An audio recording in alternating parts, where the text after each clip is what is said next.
Hola Madridistas. Welcome back to another episode of Let's Be Real podcast. Today was another statement that we gave out to basically the entire Europe, because we had a few off days leading up to this, and people were kind of doubting our credentials, especially the Catalans, who thought they would have a proper chance to actually get at us, but come on, man. Tonight was one of the most satisfying performances in a Clasico in recent memory. Before we get into it, I would like to welcome our esteemed panel, usual suspects, Farouk, Javier, and Doris. How are you guys doing? How are you guys feeling? What are your thoughts? I'll start with you, Farouk. Classical, baby. Classical. Just classical. I am feeling classical, if whatever that means. That's just what I am feeling. Yeah. Fair enough. Javier. Excited, the emotional. This is our team. This is, like Farouk said, this is our Clasico. We only play this kind of games. We said it in the past weeks. Yeah. We are lacking, and then they do this. Those guys do this game. It's and Ancelotti. It's a maestro. Totally. Doris, your thoughts? Yeah, obviously, I feel amazing. You could probably say I feel like Rudiger in the dressing room if you've seen the video. Well, yeah, basically Rudiger represents every Madridista around the world. But come on, man.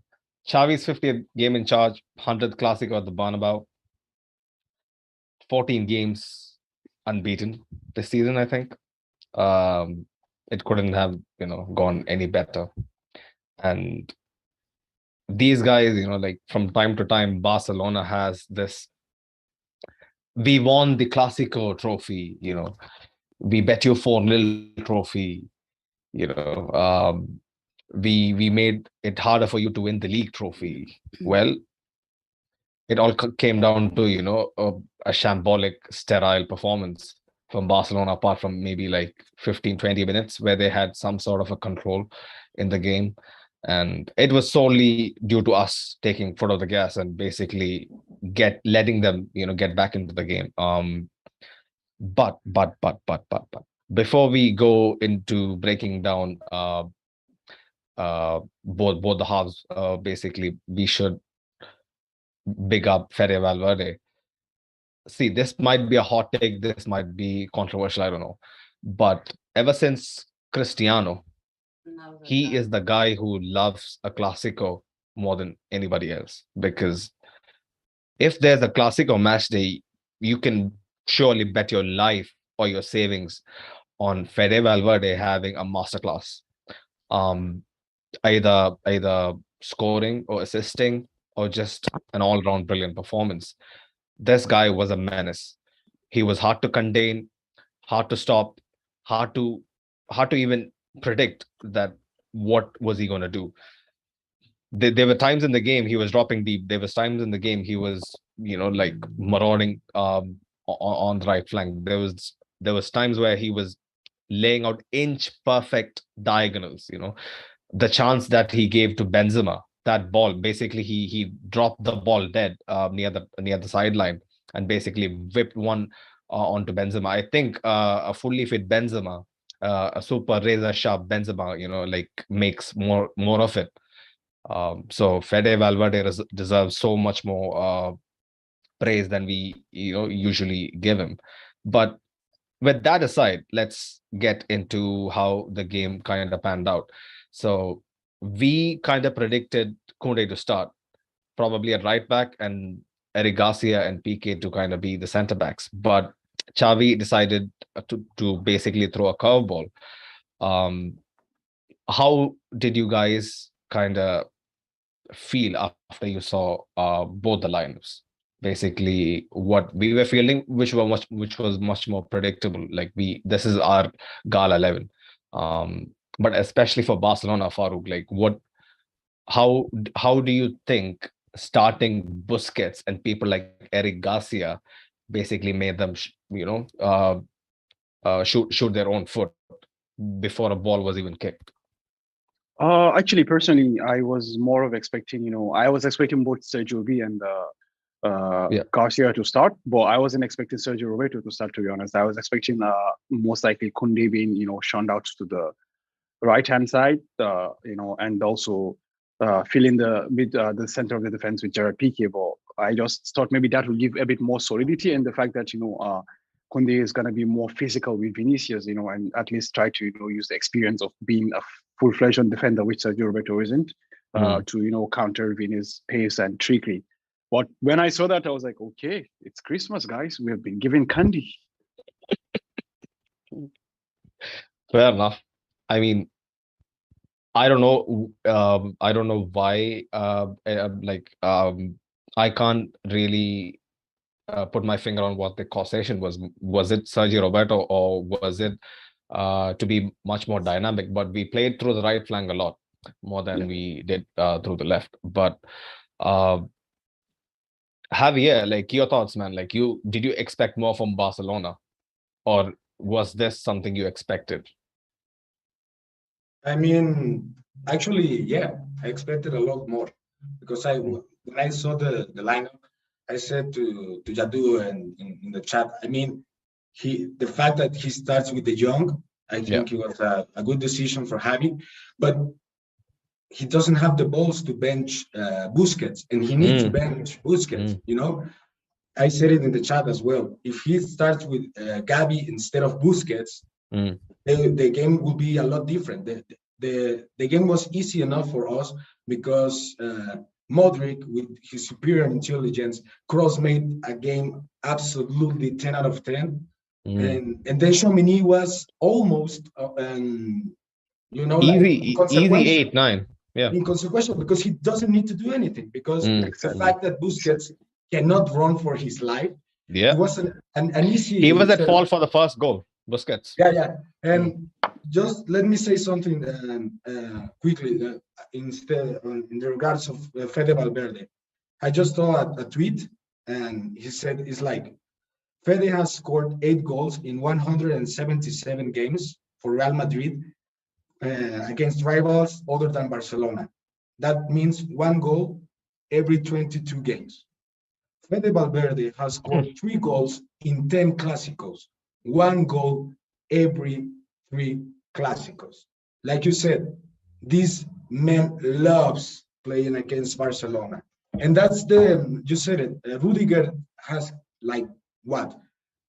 2-3 months in Real Madrid, and he represents what Real Madrid is. Fede Valverde represents what Real Madrid is.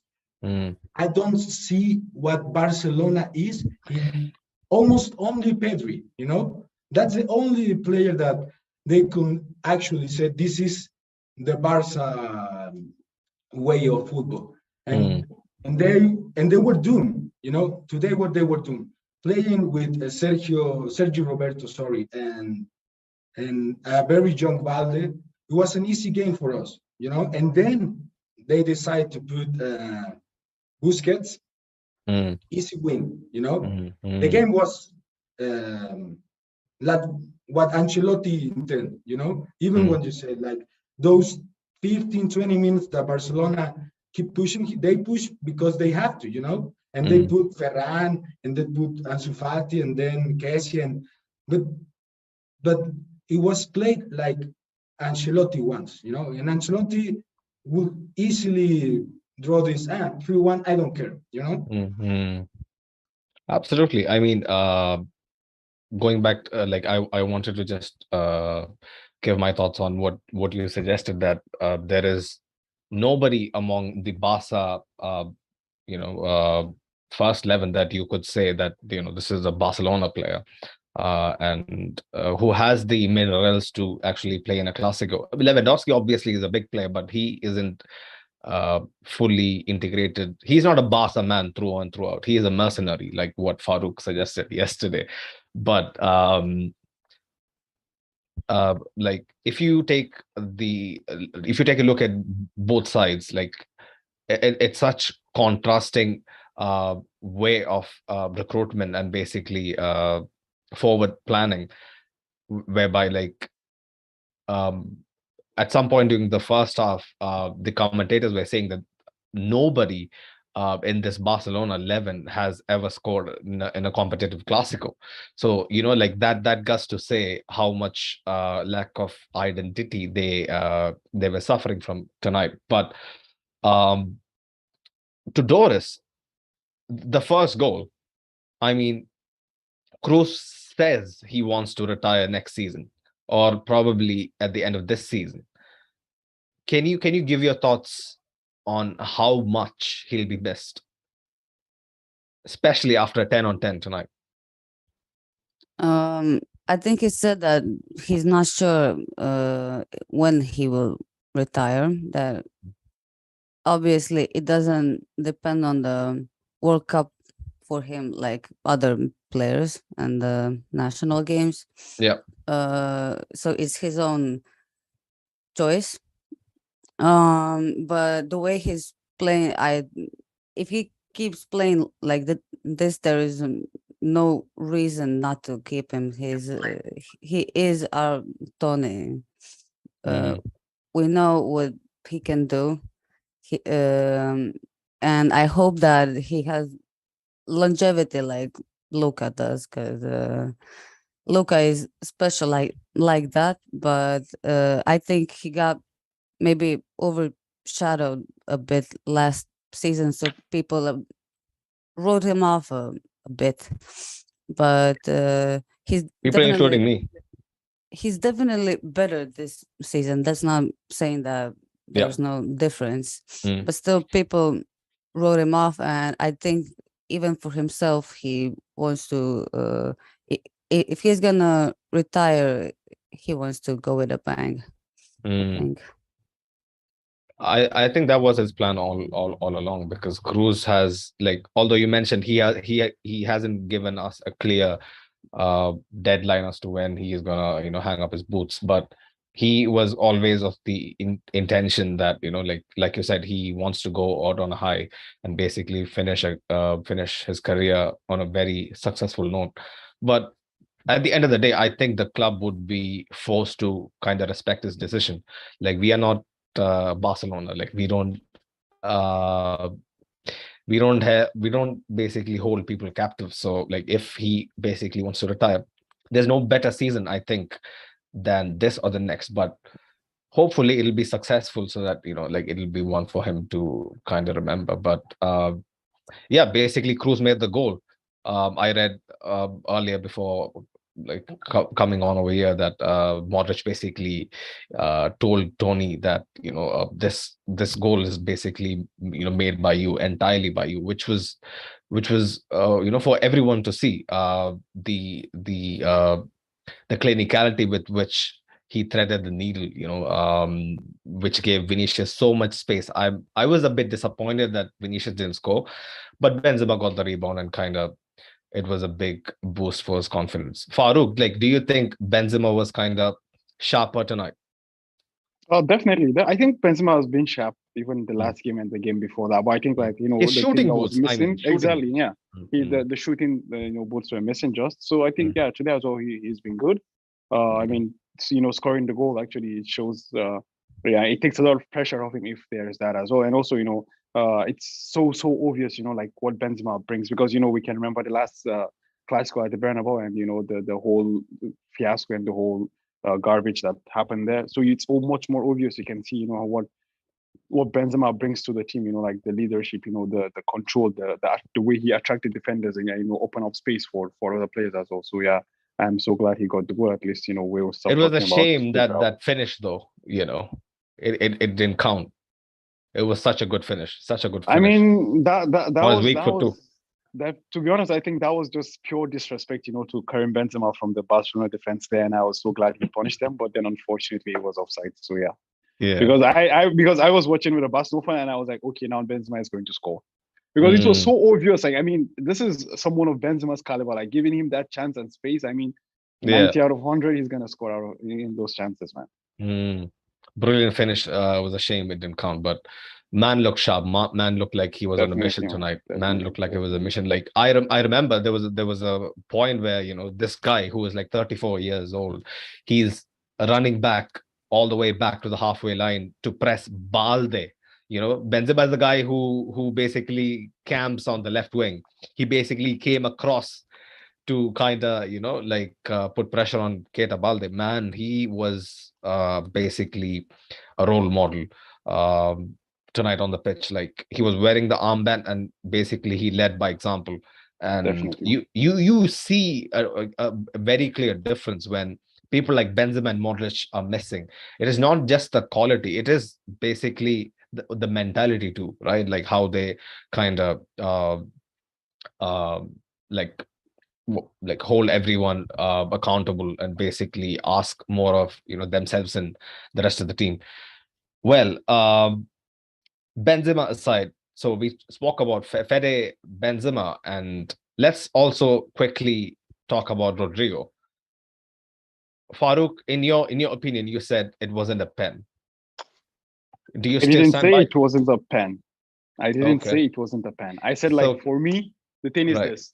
I try to, George, the reason why Lewandowski's penalty on Dani Carvajal wasn't given. And the only Mm, logical conclusion I can come to is this. I mean, for my own justification, is that the ball is gone. Lewandowski's on his way down. He got entangled in the feet of Carvajal. So the ref named like nothing. And he was in front of the ref. So it was like the ref saw it clear and obvious. So the VAR is not interfering with the decision of the ref because he saw it.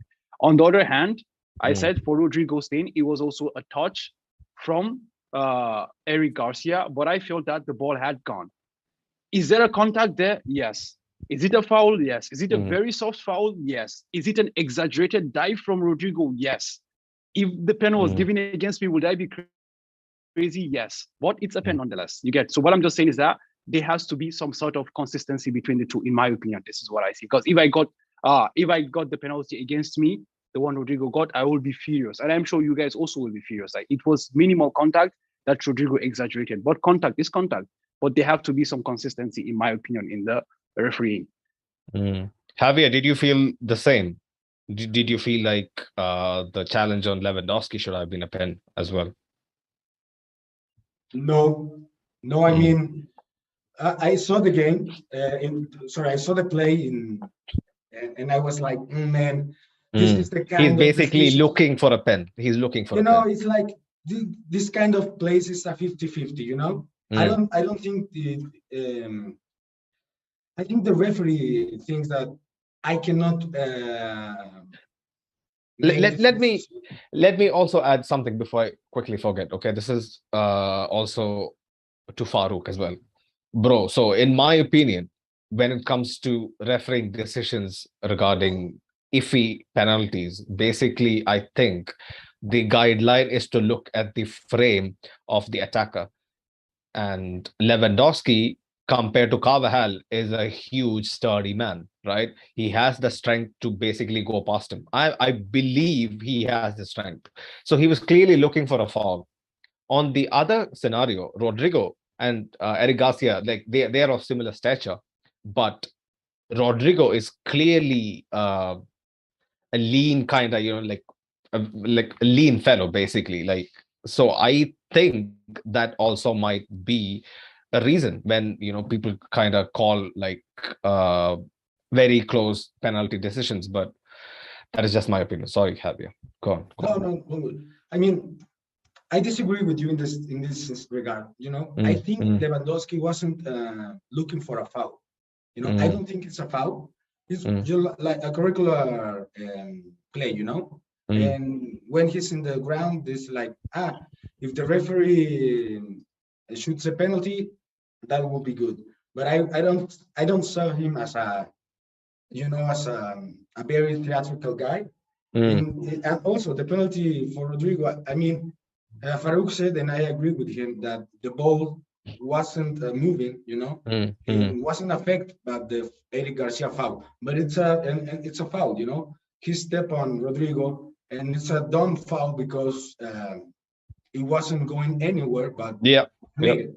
So I think the difference is the the Lewandowski's potential penalty wasn't reviewed by VAR, you know, and the penalty against Rodrigo was a VAR decision because the first referee on the lineup didn't do anything, and then goes to the VAR monitor. They don't show the offside too. I was wondering why they did, because it was a very close decision. In my transmission they show it. It was a line, you know, was a line between. No, later on I got to know that, but when he goes to the monitor, they don't show anything regarding the offside decision. But I mean the onside decision. Like, I found it weird why there is no transparency. But anyway, actually, I think the thing you're talking about for the VAR decision for not interfering with this is that if you could see, I don't know if you can remember, like the referee was right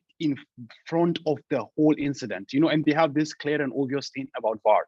Unless the ref misses something, then they aren't given, like, they're not gonna like advise him to check, like, because the decision is left with the referee. So if he sees this thing, they just leave it to go, you understand? But the ref saw it live and clear, and that's why they decided not to intervene for the Lewandowski thing, actually. It kind of makes sense. Well, like, you see in this era of VAR, like, everything is subjective. Everything is subjective. Earlier it used to be entirely, placed upon the referee's shoulders, but now I think it's entirely subjective what fouls are given, what fouls are not. But sorry, it's subjective, but the VAR referee was a huge enemy of Real Madrid. I mean, Hernandez. A lot of history against us. I mean, finally, Hernandez decided to make a decision in our favor, you know. And also, you guys know that the owner of the VR enterprise, he's one of the guys that put money into Barcelona this season.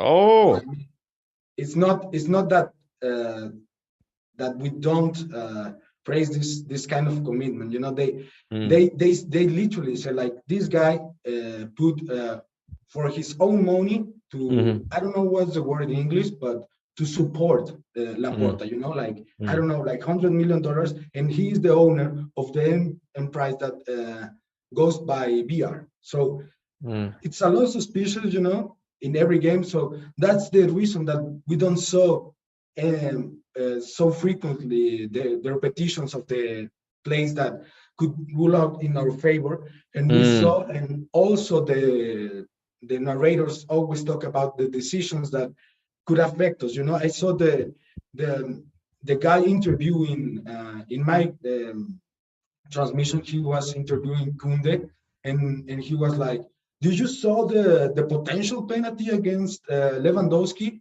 And Kunde was like, "No, man, I don't saw anything." You know, he was like, "Are you guys like joking?" You know, not even the player wants to talk about that decision, and the media is pushing to make this controversy. You know, like what penalty? You know, and Kunde was obsessional. Like, I mean, that guy, it's a professional football player, like you said.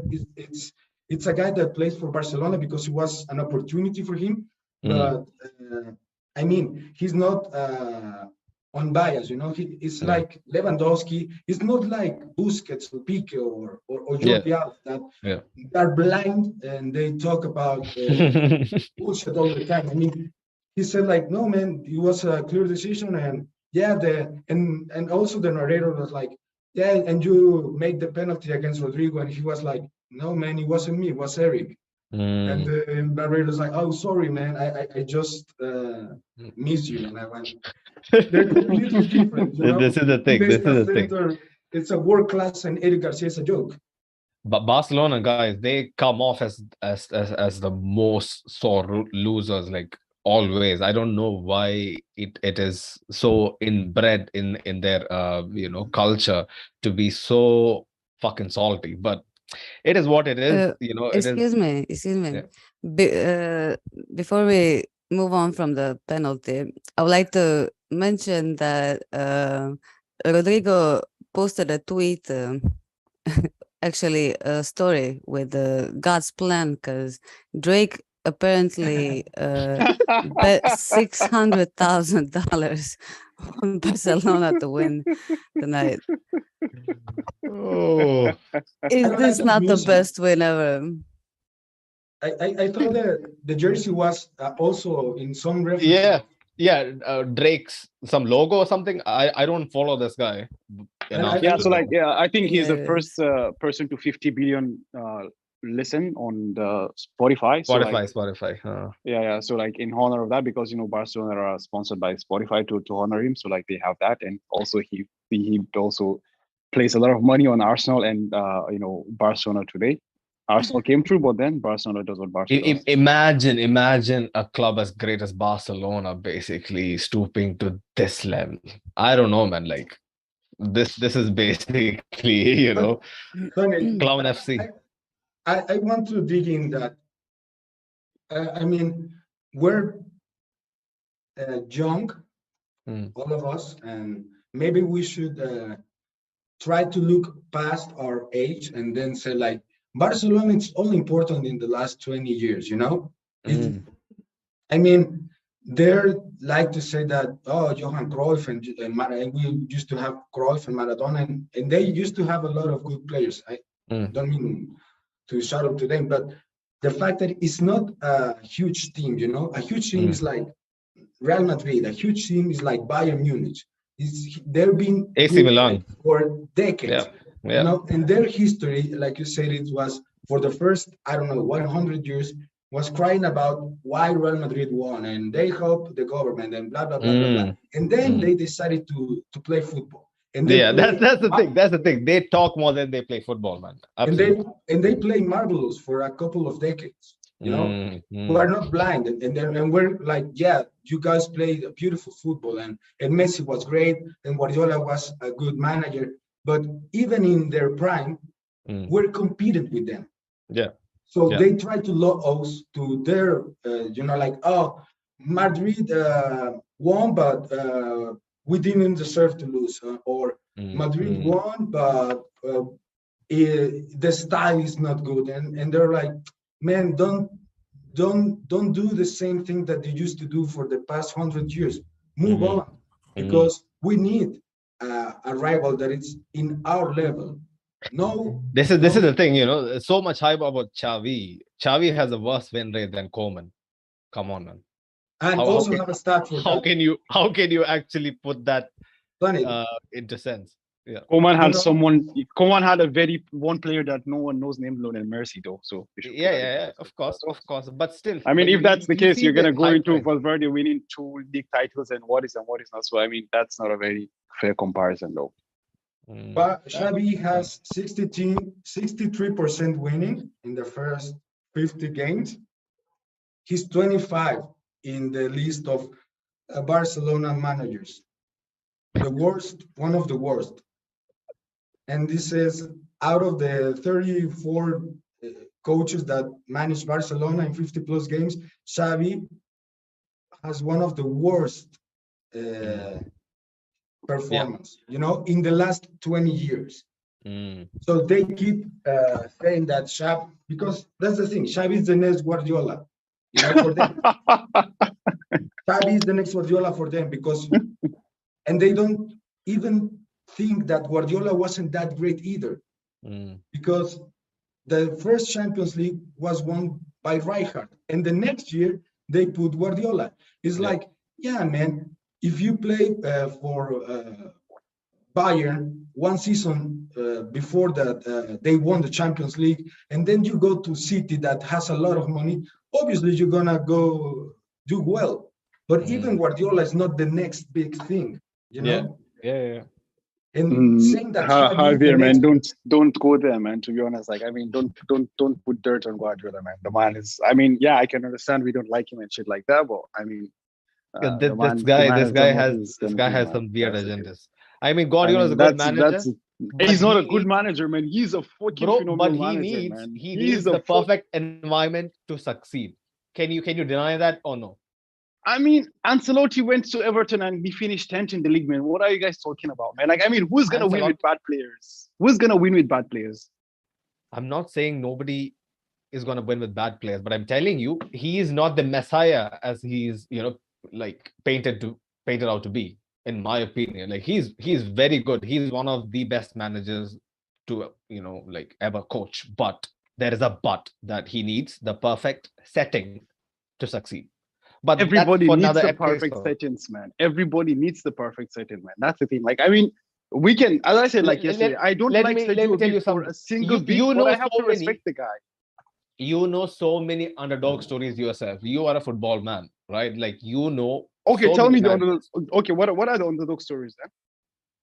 Stories like Porto, stories like Aberdeen, right? Stories like Celtic, stories like Atleti winning their first Europa League in God knows how long. Those are underdog stories. He can't facilitate an underdog story. Like if I'm willing to bet my fucking life, right? Like if he goes to a team like Porto, like let's see him win the Champions League. He wouldn't be able to, man. Honestly, wouldn't be able to. But Those are one-time thing. You understand? What I can still, get you. it Those are happened. one-time thing. It What about happened. It happened though. consistency? It happened. What about consistency, man? Guardiola is way up there with as one of the most consistent coaches to ever grace the game. Right. The only person I can think of the head of my head now is Sir Alex. I don't show I didn't anyone say else. that he was not consistent or anything. I'm just telling you he needs money. But let's get to the game. Basically, we haven't discussed so many important things which happened in the game. So maybe before you go on, let's just acknowledge the comments we have so far. Yeah. Sorry, but Doris. you can't judge a manager because he knows how to manage expensive players. There are plenty of managers that have expensive players that don't know how to manage those kind of Obviously, teams. I'm giving him credit, but Nah, man, you're not he giving him can't do credit, it in a man. small. He You're can't do it doing- in a. He can't do it in a mediocre team. You're doing the same thing that we did during the preview, man. Like, yeah, Real Madrid won the league, but Barca didn't play. It's just like saying, yeah, That Real is Madrid just did my this, opinion. but I feel this. like he needs the perfect setting. Period. Yeah, just read out the comments, Farooq. Come on, let's. Get Okay, into so we have Pamodumane saying, "Let's be late, Port." Sorry, guys, we were celebrating the victory. Yeah, I mean that's a good one. And then we have Axel Rami saying the first thing you need to talk about is Mendy's challenge on Gavi, sending him flying. Okay, that was one. That was one. And then we have Adil bin Wahab saying, "I'd love discussion about which 3 to 5 players have managed the game so well. Kroos and Fede were incredible." And the admin, which is Yadu Baidu, is saying that the man of the match is Fede, no disrespect to Tony Kroos. This is in response to Adil. What did Wahab, someone called Wahab, what did he ask? He said he'd love a discussion, or rather they'd love a discussion about which 3 to 5 players helped manage the game so well. Kroos and Fede were invisible. Well, in my opinion, yeah, like Kroos, Fede, and Modric, I think, who basically set the tempo, right? Definitely. They're masters of game management. I mean, Definitely. we are masters of game management. Like when we have a lead or something to hang on to, like we know how to basically navigate phases where the other team is on top. But fun fact, I didn't know that. I didn't know this thing, right? So basically, how like Ancelotti and his son is like the manager duo, basically, Yeah. Head coach and assistant. But for Xavi, it's his brother. I didn't know that until today. It's the assistant is his brother. It's his actual brother. Well, I hope he has a very calm family dinner tonight after what expired. I hope everything is in order.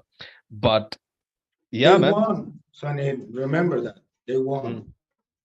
Yeah, they didn't win the game, but they won emotion. It's a moral victory. It's a moral victory. Do you remember, guys? Do you remember the first Clasico for Xavi? Yes, in Saudi Arabia, right? Yeah. January. Yes. They lost again, and they were like cheering up, and Laporta is like, "This is the way. This is our." And they're like, "Come on, man! Don't put that low your expectations." It's like this this Paul Walker meme in Fast and Furious, like, I almost warned you. You're like, no, there's no such thing as almost. Either you win or you're not.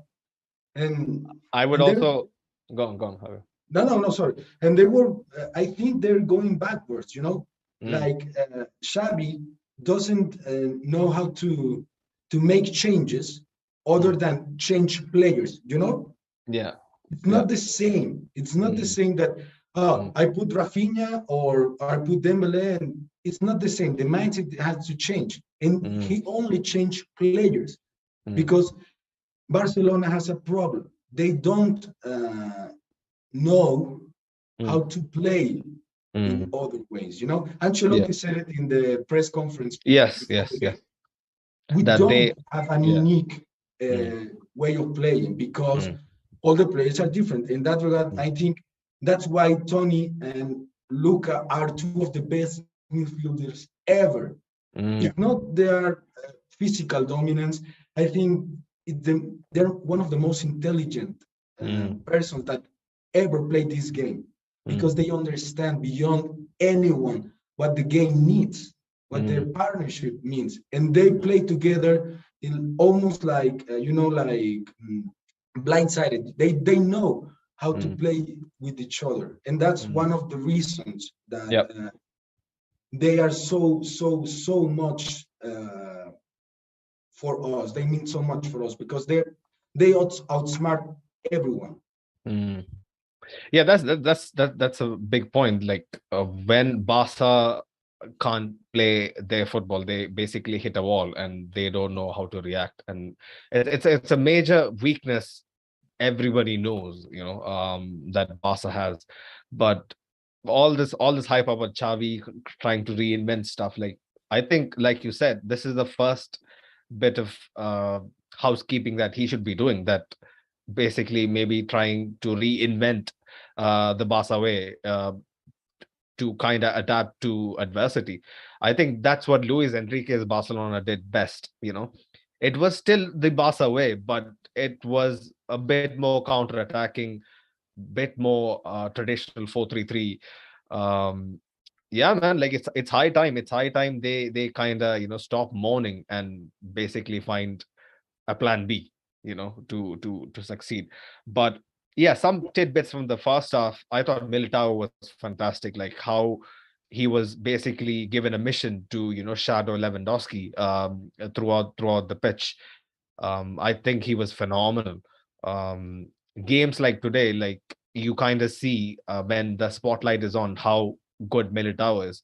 Obviously, he has a brain fart in him, like from time to time, but his importance to the side is like I think grown at least by tenfold over the last 2 seasons.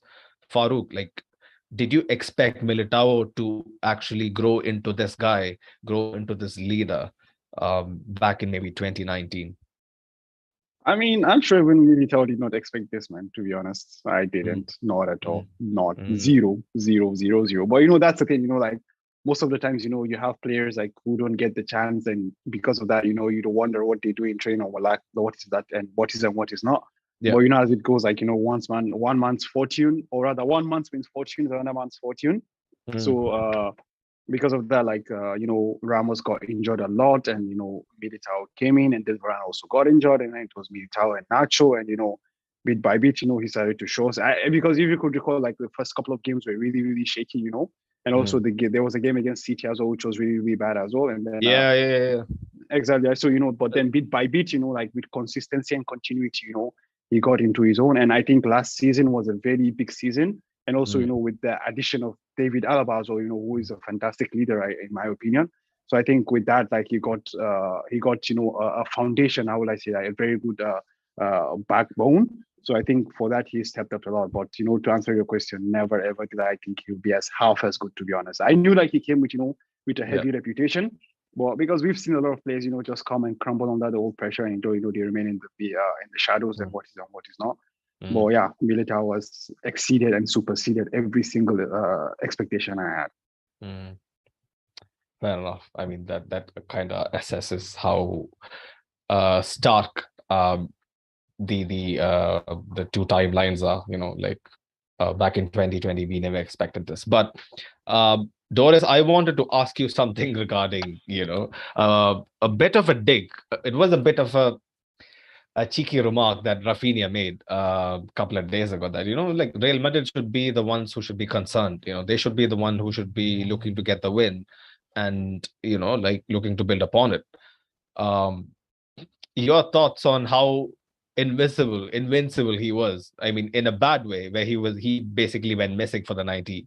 I don't think he played 90 minutes though, right? But yeah, for whatever time he was on the pitch, Mendy basically bodied him for whatever, like whenever I saw Rafinha trying to do something, Mendy is there. Bam, on him. Like what are your thoughts, especially on Fala Mendy again? Yeah, Rafinha had one okay shot that was basically straight at Lunin. That's pretty much I think the only thing he did the entire game. He was later subbed off for Ferran Torres, I think. I'm not sure. I think he was. Yeah, he was. Yeah. So yeah, not a performance for him, but it's not that important even for this game. I think some other choices in the lineup should be questioned more than Rafinha today. Yeah. For example, I couldn't believe he subbed off Dembele when they need a goal. The only guy who's doing anything, Lewandowski was okay, but he missed an open goal. So none of the attackers were anything special. So Lewandowski's body language, I'm not a fan. I'm not a fan. Honestly, when your team is facing adversity, that is not the way your talisman should look like. Not good. Sends out the wrong message. But the more importantly, the thing that I was going to ask you, we are all sane people here, fully grown adults, right? Before anything happens, why do you think Barca players and fans and anyone associated with the club run their mouths so much that it always come back to bite them, but they never learn? Like, why do you think that's the case? I guess they're not that afraid of cringe. That's my only explanation. You're taking risk with things you say in it advance. Is definitely an inferiority complex for sure. Yeah, and it's not the first time we've seen someone say something against Madrid and then we beat them. Recent example, beat them to Salah. put it lightly. This is as much as a like a win in theory than it is a mental win. I'm pretty sure their confidence and their entire morale that they build up all throughout the opening few months of the season is completely shelved now. I mean, I think Xavi has to properly go back to the drawing board because the next 3 games doesn't look good. I think they have Getafe or Osasuna or Villarreal or someone, and then they have Bayern at home. So it is not going to be easy. Yeah. Sonny, as I said earlier, and I mean, this is my opinion. They try to talk shit about us because that's the only way that they're gonna try to be on our level. They cannot be in our level in terms of winning and champion and history. So they, like I said earlier, they're trying to lower us to their level. Like saying, I saw Rafinha's comments and I was like, man, I mean, that's the easy click and that's the easy comment to boost your confidence. And I mean, I get it. You need to get your boost because I think the first game that he ever played was against us in the in USA. Season, yeah. And he scores a wonderful goal. And everyone's like, this is the best Brazilian winger in the world. And all of us were like, no, he's a guy that used to play for Leeds United. It's a good player, don't get me wrong, but it's not a start. He's not the next Brazilian thing. The next Brazilian, Levels. There are levels to players. yeah, the next Brazilian stars. And today it was clear as day, Brazil needs to play with Rodrigo and Vini in the World Cup. Not Rafinha's, not everyone. This is the difference between a top tier player and a good player. And I mean, also Ferran, did you guys saw after he scores, like he does this? Yeah, I saw that. I mean, come on, man. This is, I think, his first goal in a Barcelona shirt, and he costs like 55 million euros. And you are losing the game. Shut up, grab the ball, and go to the midfield. Don't celebrate like that when you are losing the game and it's your first goal. A 55 million goal. This is a joke. And you put yourself in the spotlight for the memes. Yeah, it's like yeah. only Lewandowski could say something in regards of their cost. Dembele was 100 and plus million euros, Rafinha like 60, and Ferran 55. Come on, man. They need to be a little more, how do you say, like, they need to chill, Actually, that's true. Actually, but your point about Brazil and this, to be honest, like I'm not really concerned about that because I feel like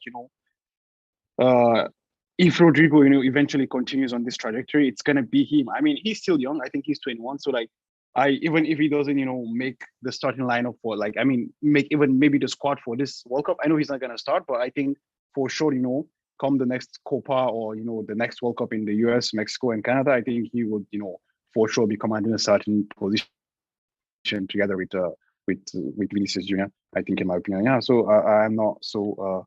Well, actually, the thing is, it's just so interesting for me, in my opinion, that like the person who is saying this is Rafinha, as you pointed out, like, I mean, who is Rafinha? That's the thing. Who the fuck is Rafinha? Like, for him to come out and have all these balls and saying this and that. But I don't know, as you rightly pointed out, earlier before, like that's the thing. Like, there's always something weird with Barcelona people, and now they lost 3-1. They're gonna be like, oh, it's a moral victory, and like that for them, that is enough, and things like this and things like that. But yeah, to be honest, it was a it was an interesting one in my opinion. But I would just like let Doris speak about Fede Valverde a little bit because I know she has a jersey about Fede, which I am jealous of. I also want to get a Fede jersey for sure. Yeah, and the second jersey is beautiful. Yes.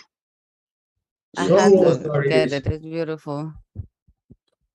I usually don't like pink, but this is I like black and pink. So,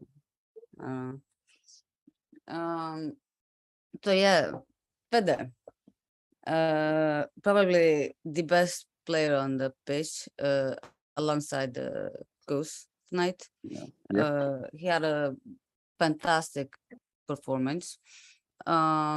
He he really showed Pedri and Xavi and Avi and for his goal. And sorry, Doris, let me interrupt you. Also, he showed EA, they made FIFA and they made Pedri ahead of Fede Valverde as well. So let's add them to the list as well. Pedri. I saw something on Twitter when somebody was saying Pedri was acting like a toxic FIFA kid, basically spamming, useless skill moves in the middle of the pitch for no reason. Like he's almost like he was trying to show off, man. And also I took a screenshot. A Barca player hitting Pedri in the face with a pass is the perfect end to this first half. just put it into perspective, how these hive men get slaughtered. Bro. Yeah, carry on. Sorry, Doris. Sorry. Nothing. Yeah. Really, we need to give him props for his goal, and he was involved the entire game for the entire of the 90 minutes, and for both in defense and in offense, he was amazing. And many times he stopped crosses coming on the left side. Mm, And before the game, I didn't know how to feel without Rodrigo on the right mm, wing. mm, I kind of felt like we needed him before the game. mm. Because I hope that Valverde and Rodrigo would both be on the pitch at the same time, and I think the game would have been even better if that were the case. Mm. I don't know if you agree with me I, on that. I think you, Sunet, you said it Yeah. on the chat. You know, Mm. this is the kind of games that hope in one time that you play with 12 players. I mean, Yeah, Doris is right, you know, but Mm. but today was the one of the games that you said like, okay, Rodrigo, and we all agree, Rodrigo needs to play, but instead of whom, you Mm. know, Yep. today was yeah, as clear as day, you exactly, know, exactly. and it It was is like, it is a good selection headache. Like only if one or the other is missing, we would kind of realize how much of a role these guys have, even coming on from the bench. Like Rodrigo, I think he has the ability to change a game more than anyone, I think, in Europe at the moment. Coming on him, especially Rodrigo. I can't see Camavinga being that influential this season, but Rodrigo has always been clutch. But going back to Valverde, like while I was gone, I don't know if you guys discussed the goal though. The play that led up to the goal was insane. Chouameni, Benzema, Vinicius, everyone was involved. Like it was so slick, so calculated. Valverde, I think, hesitated for a millisecond. Maybe I should square it to Benzema, but he said, "Nah, man, I'm gonna just whip one in," and no chance. I saw the AR replay from La Liga for the goal, and it said it had an XG of 5.5. yeah. Like 4, 5, 6 people basically between him and the net, but he still found it. This guy is insane. I don't understand how he can do everything all at once. He is really the perfect embodiment of a Swiss Army knife. He can defend, he can dictate the tempo of a game, he can finish the chances. How much more crucial can a player be? I don't understand. I never thought, Valverde would become this talismanic figure sort of thing, being so young and being kind of not having a nailed down position, although right wing is kind of his already, I feel like, but he's not a specialist right winger. I never in my wildest dreams thought he would be uh, coming out to be so, instrumental in our successes. But yeah, man, any thoughts on the goal from you guys? I mean, just to point out something, not on regards of goal. I Mm. just saw a post that Mm. Tony Kroos said Fede Valverde is top 3 in this moment, you know? Mm. And Yeah, then Fede replied, I have a good teacher. You know, that's the this thing. that's the thing, you know? Yeah. That definition of Valverde's goal, I mean, we saw time and time again Kroos Tony Cruz, yeah. doing Sniper, that. sniper. Yeah. And that's the thing, you know? Valverde, and I think we said it also in the chat, you know, like they Mm. they play with players that they Mm. idealize, you know. Mm. Exactly. Exactly. Rodrigo is the son of Luka Modric. I mean, he literally is the son of Luka Modric, you Yeah. know, and that relationship that if you play with someone that you Mm. admire and you're Mm. willing to teach them, Mm. because there are a lot of egos and this kind of bullshit, and it seems that in Real Madrid is no more, you know. Mm. Mm.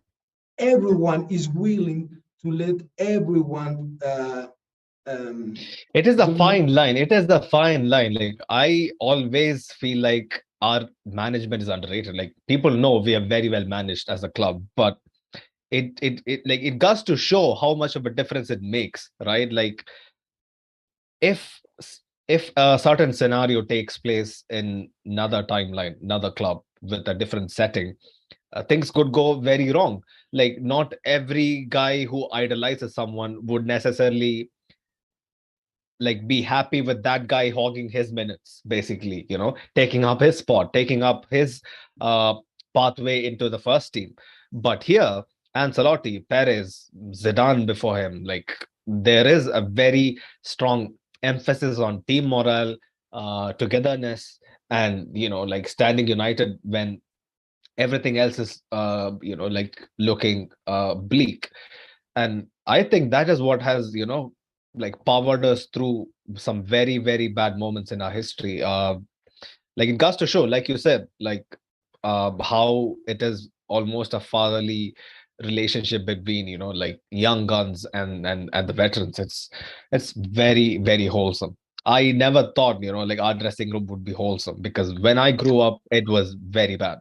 The whole Mourinho Guardiola era, the dressing room, even though it was united, it it wasn't this good. It was never this good. I Actually, would I yeah. sorry, Shani, Yeah. for interrupting. That's the thing. Go Like, on. even sometimes I usually think like, I'm so glad that the Ramoses and Ronaldo's left, because Mm. even then, we had the Spanish contingent and the Portuguese Yeah, contingent, or like Portuguese something like continue. that. Like it's not like they're divided or something like that, but like It was everyone never has their like own group. Barcelona. No. No, I mean it's Yeah. normal in every dressing room to have group of these players doing like Yeah. people who speak the same language, who share the same culture, being friends, and Yeah. even Casemiro the other day was given an interview and he was like, Dalo, Cristiano, and Anthony are my friends. But like Mm. because it's all about the Portuguese thing, like they have the same Mm. culture in this. But like Mm. at Chile right now, you can see like Alaba, his friend, the Casillas and the Raúls. Like right now, it's just one group of I players, think there's a who small are. contingent between the Spanish people. I think Carvajal, Nacho are much more closer than I I mean, think. that's the point. That's the They point now, came from the because what? academy, Because so it's understandable. exactly my point Mm. precisely. Yeah. Carvajal, Nacho, Lucas Vasquez. These are people who Yeah. came together from the academy, and like they're furnitures in the team right now. You get. So Mm. that's Mm. why there is a bit of that. But to be honest, like I mean, sometimes although like it's not like to bash on this legends, I just feel like right now with the young players we have, as Mm. as Javier was trying to allude to, like that's togetherness, that single-mindedness, that's just one group.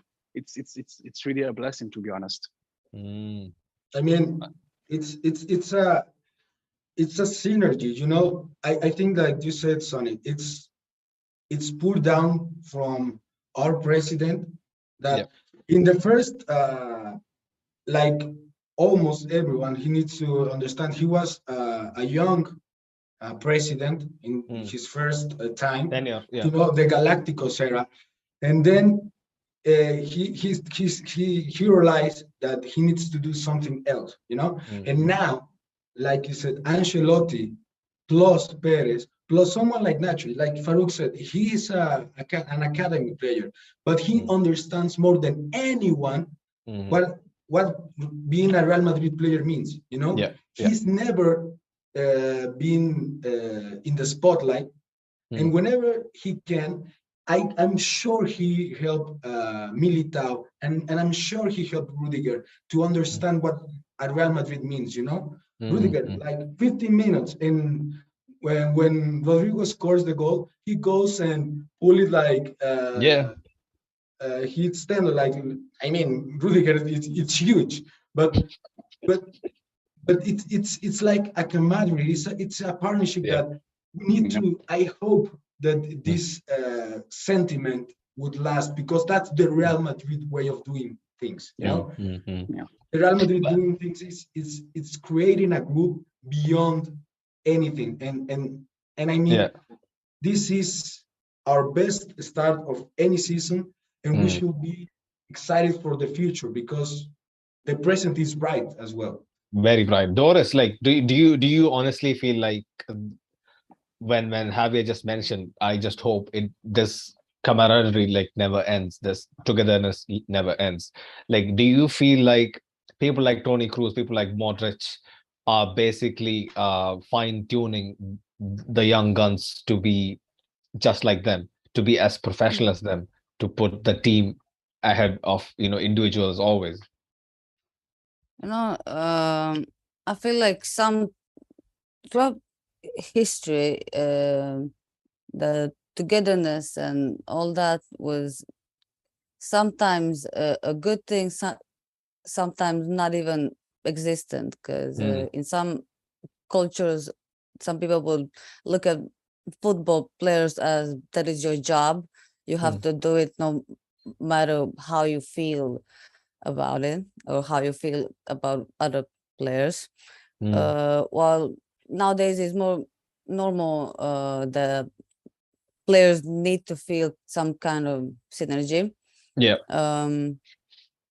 Because if they don't, I feel like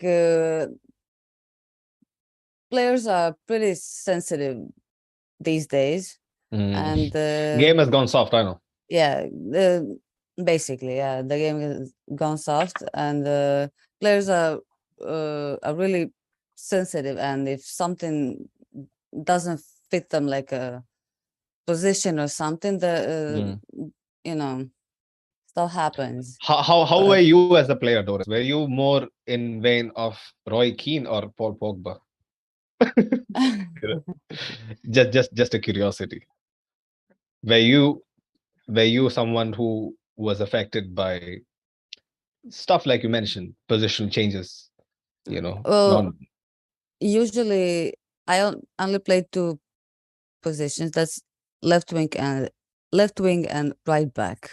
Those are the only two I played.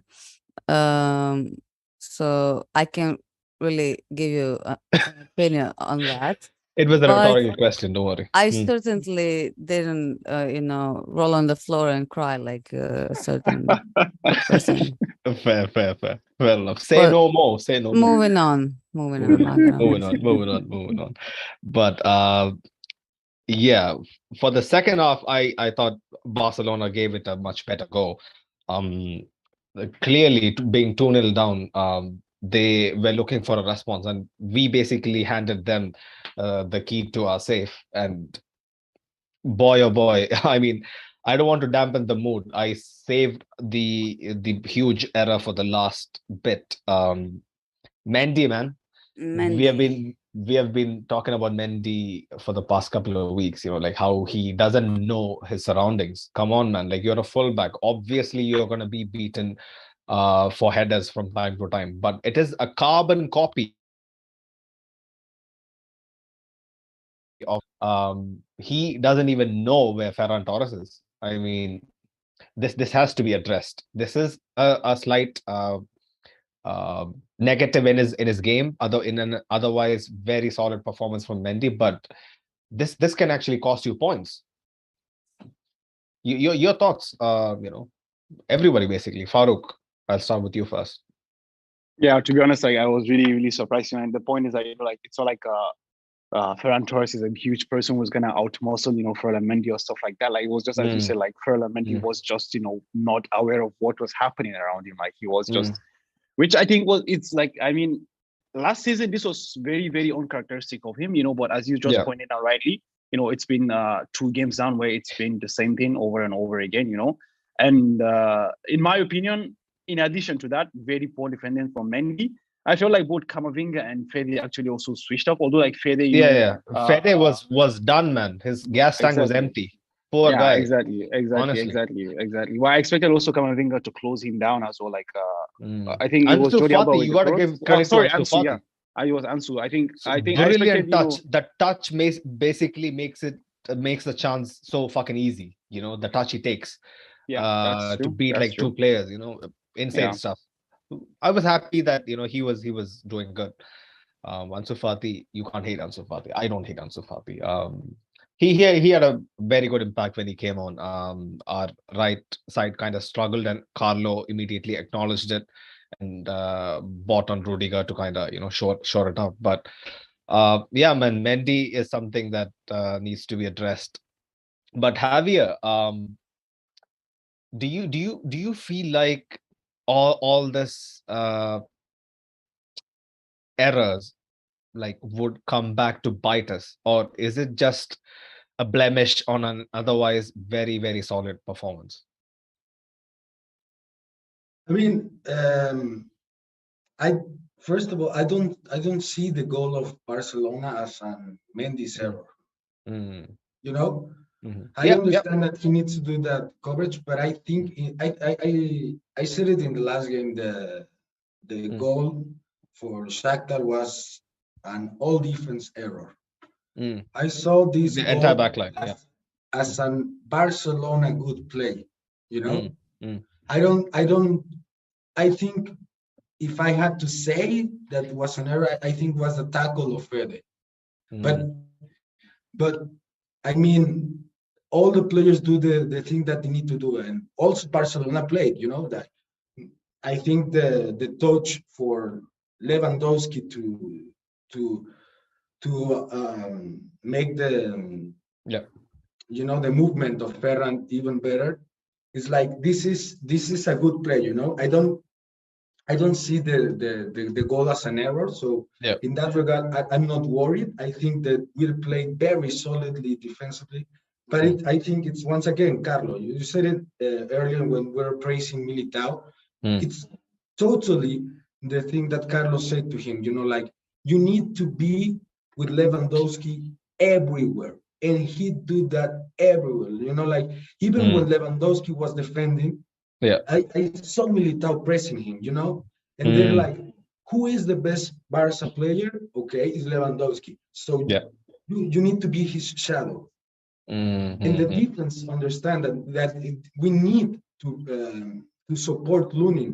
Lunin has one of the easiest games in his career. In the goal, he has to do nothing, Yeah. And was a good play, a good Barca play.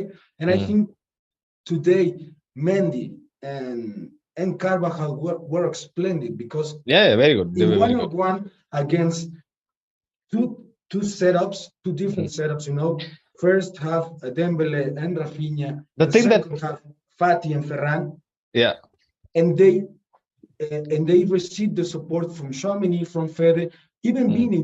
I don't know if you saw Vinny basically Vini came bodied back, Dembele. to Oh my tackle God. Dembele. I was like, Yeah. come on, man. That's illegal. That's illegal, bro. Illegal. But when again we play as a defense block, Yeah. Once again, the thing that was missing in the past few games, today I saw it again. That we defend. My question is, Javier, my major question is why all this time Barcelona was crossing for fun. I mean, crossing not for fun, crossing out of helplessness, right? The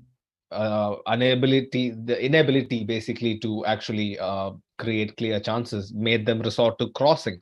I watched the Inter Barca game, and the last 7-8 minutes plus additional time was entirely crosses from everywhere.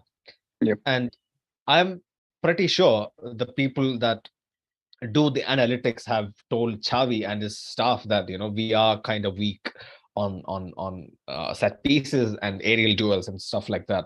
And I was surprised why there were so many few crosses to Lewandowski. Was it the fact that they wanted to kind of play an expansive way and not resort to crosses? Like, I didn't understand the game plan. Like, do you guys feel the same way, or am I just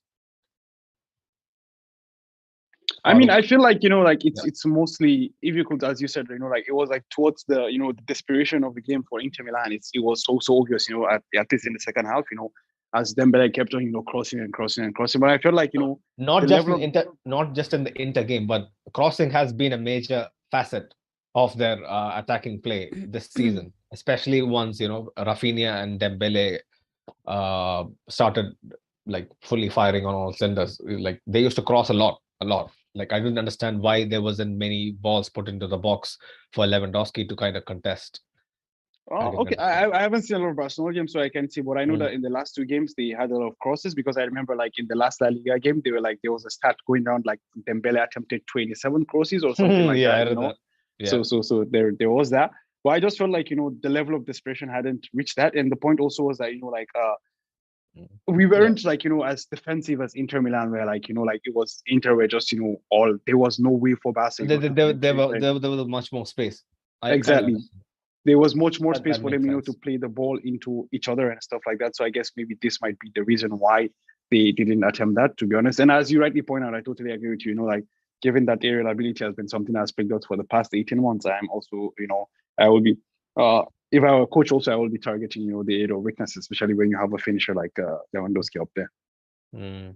But then Ancelotti made the right choice, preventing that Barcelona gonna get crosses, and he put Rudiger and said, Yes. "No, man, you're not gonna do that here." Yeah, absolutely. Rudiger, like I could just hear from the I don't know like how it would have been felt in the stadium, but from the TV I could hear the appreciation when this guy came out to Definitely. warm up, the Definitely. ovation that he got, like, see man, he's barely been here like 2 months. He has won everybody over. It was very, very nice to see. Very nice to see. But yeah, like one final topic to discuss before we kind of wrap this up. This is a stat that I don't like. Barca people would be, the Barca fans would be like clinging on to. They created like 14 chances from open play compared to 7 for us. I mean, is this something to nitpick about, or is it just how we set up in big games in general by Carlo Javier? I mean, this is their win, right? No, I mean, all jokes aside, yeah. our only I might be wrong, and I want to ask you Doris guys, about the same thing. Yeah, go on. you guys can comment as well. But our only out of their best form in the 11, I thought today was Benzema. And if your best player, it's also your only player that it's outperformed. I mean, this is inconsequential. This is some crap stat to boost their confidence, because the thing is, in no minute of the game, even with the goal, I think no one in the stadium and in the audience and our team was nervous. They create chances, but not in any way they were like this they're gonna score us, they're gonna no. We control the entire game, and maybe we don't create as many chances, but I was a bit nervous right before Rudiger came on the right hand flank. Valverde and Carvajal, they were looking tired. They were very tired. But after that 5-minute period, max. But 5-minute period against Barcelona, it's an easy decision for any of us, and created chances and expected goals are just two stats that mean nothing. The only stat that means something is goals scored, and Vini wasn't in his best way today, and Benzema neither, and those are the two of our best strikers, and we won the game with one goal of Benzema in a play with Vini. It's like, come on, we won El Clasico, and they were gonna like, yeah, but we created something. Who cares? The result is 3-1. I mean, Doris, like, do you feel the same, that stats are just stuff that you gloss over rather than, like, basically put more thought into? Well, they're useful. Of course they are, but some people usually use them when they are in their favor, and if it makes them feel better, I guess it's all right. But I just wanted to mention from before, the crossing way of playing, just crossing the ball in the box reminds me of us in 2021. And I think you all already know my position on that way of playing. I hate it. It's not it's not a way to play football, at least not to my liking. And at the same time, you have a manager that is used to playing the ball on the ground and making quick passes and all that, where Lewandowski is not like Benzema. Like with Benzema, we can expect like with what he does with our midfield and with Vinicius and Rodrigo. Lewandowski isn't really that kind of a player. He's incredible. He's an he's an incredible player. I'm not saying anything that he's not, but in that aspect of the game, I don't think they at this point know what they have, because even in my real life, people keep saying how Barcelona has better players than Madrid, and like you're gonna see, you have no idea, la la la la, and all that. And I find it funny, but people actually believe it, and I don't know. It feels like you can't just build a team in a season and a half, I guess, and expect it to do like incredible things just because you have incredible players in your team. Well, that kind of sums it up, what Barcelona was trying to do was a patch job, which has basically blown up in their, own faces. The amount of trouble they are in, especially financially, I don't know how they're gonna cope, but it's Barcelona. They always come back. They'll be back sooner rather than not. And we all know what happened last season. The first Clasico went in our favor.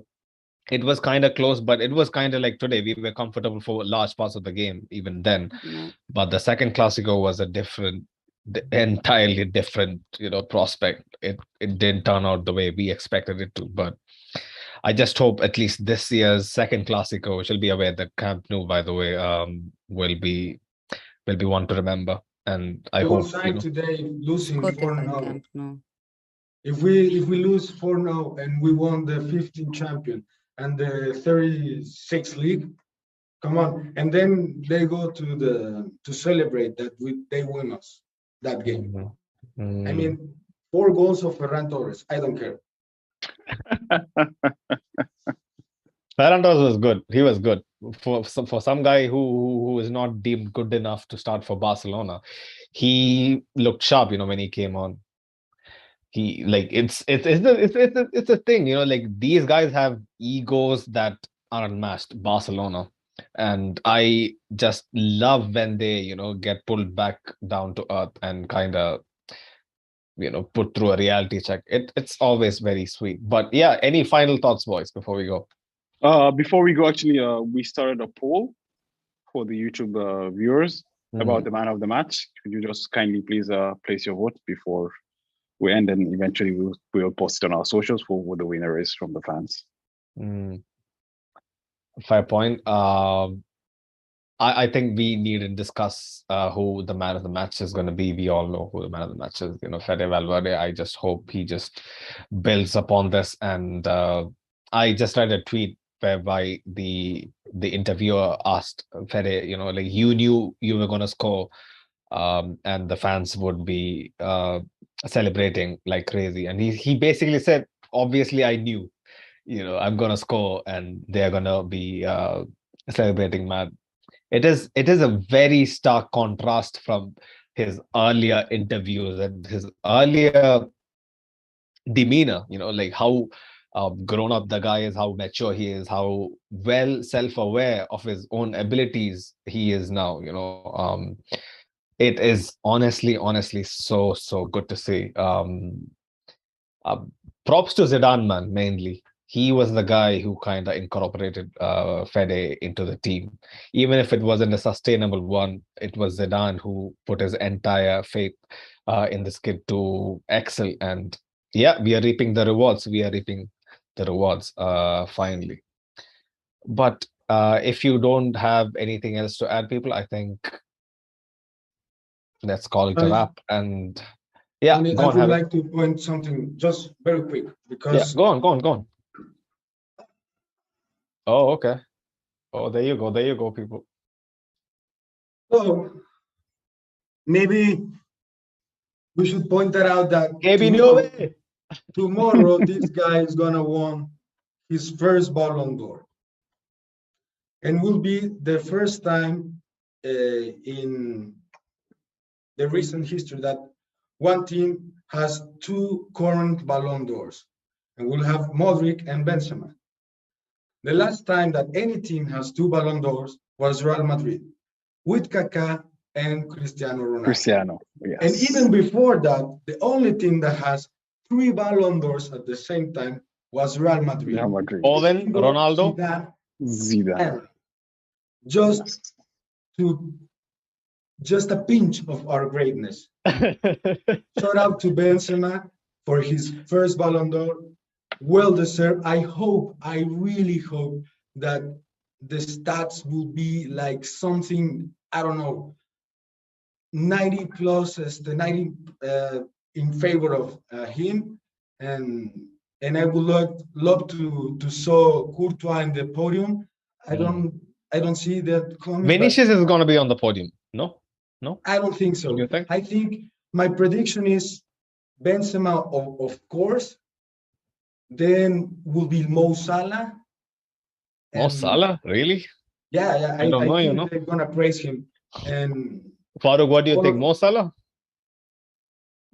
I No? think it's more of Sadio Mane, in my opinion. yeah, Mo Salah. actually, Fair play, Salah- fair play, fair play.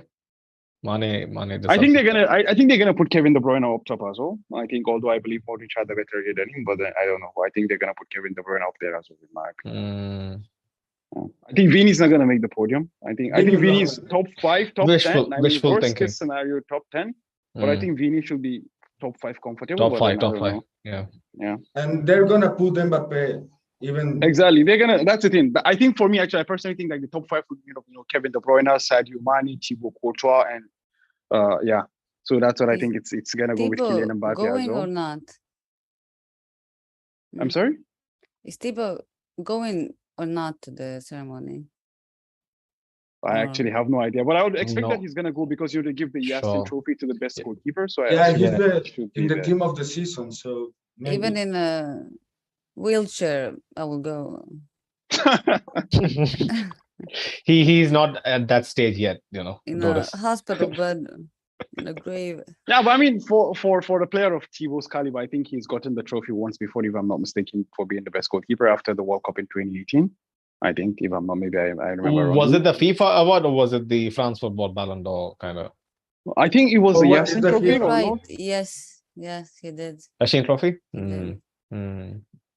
Well, I just hope, man, the only dampening thing on all of this is his injury being so uncertain and people don't know when he'll be back. I mean, that is a big concern. I just hope he's back before the World Cup, man, at least, so that he can actually play a World Cup and gradually get back to his former self. We need him. Lonan, we all know he's a solid backup, but I don't think he'll be able to carry us like Thibaut did. Nobody can.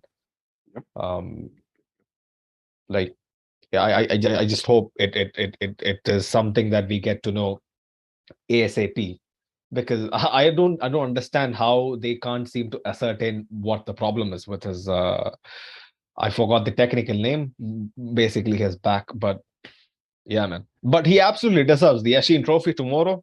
There's nobody else more deserving than Thibaut. We all know that. But yeah, Benzema, rightfully so, best player in the world, deserves all the plaudits. Long time coming, been the second man for so long. This is his crowning moment, and I hope he doesn't slow down anytime soon. Yeah. Anything else to add, people? No. Well, No, well. no. Good time to feel. Good time to be in a Madridista, guys. Absolutely, absolutely. El Clasico is ours for the time being, and La Liga also is ours for the time being. We are top Yeah, of the table. until January, our games are pretty easy, except Sevilla and Leipzig. Sevilla, who are 18th, I think, which Yeah, is if we're gonna count Sevilla, they didn't really get a good start this season. And the next match is against Elche that has 3 points in 9 games. That's 3 draws, not even a win. yeah, So for the time being, we're really good, and I think the fans are satisfied. So as long as everyone is satisfied and feeling it, absolutely. Also, Sonny, Well, shout out well. to our Femenino team. They won 7-1. Oh, So in against both, Alaves. yeah, our two teams won today, and the scoring was 10 in our favor, 2 against us. So Very good day. Very good Sunday. Very good Sunday, in fact. But yes, people, until next time, we'll be doing the preview for the midweek La Liga game. Hopefully on Monday, we said, Farooq, yeah? Monday. Short in, guys. We're here Mm. with you. I mean, it's been a consistent couple of days. But I mean, from the views, we can see that the people actually love our content consistently because we have like about 1,000 views for the past 1.5 hour. Yeah. That's impressive. Love for the love, people. Love for the love. If you like what we do, hopefully the views will turn into subscription. Our goal before the end of the year is to get to a 1K. We have, I think, 3-4 months left till the end of the year. plenty of time, people. Plenty of time.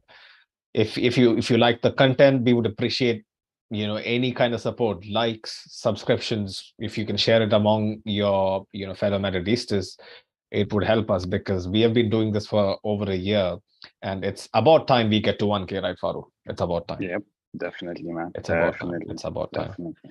But yep, until next time, people.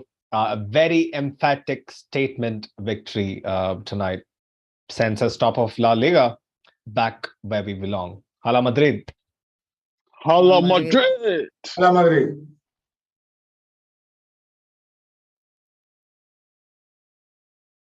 Okay.